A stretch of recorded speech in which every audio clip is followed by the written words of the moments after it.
জাহান্নামীদের প্রথম সংবর্ধনা দেয়া হবে গরম পানির সংবর্ধনা। জাহান্নামীর একটা করে ঢুকবে, উপরে এক বালতি করে গরম পানি, ওই গরম পানিতে পুরো গা পুরো দেহ ঝলসে যাবে। এরপরে ফেরেশতারা হাতুড়ি নিয়ে দাঁড়িয়ে থাকবে, পিটানো শুরু করবে। পিটাতে পিটাতে মাসেল গুলোর হাড্ডি গুলো থেতলে যাবে।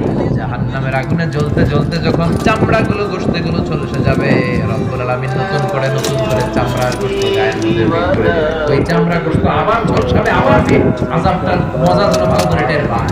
যে মেয়েগুলো ওড়নায় গলা পেঁচিয়ে আত্মহত্যা, তারা জাহান্নামের রশিতে আর ওড়নায় গেলে আত্মহত্যা করতেই থাকে।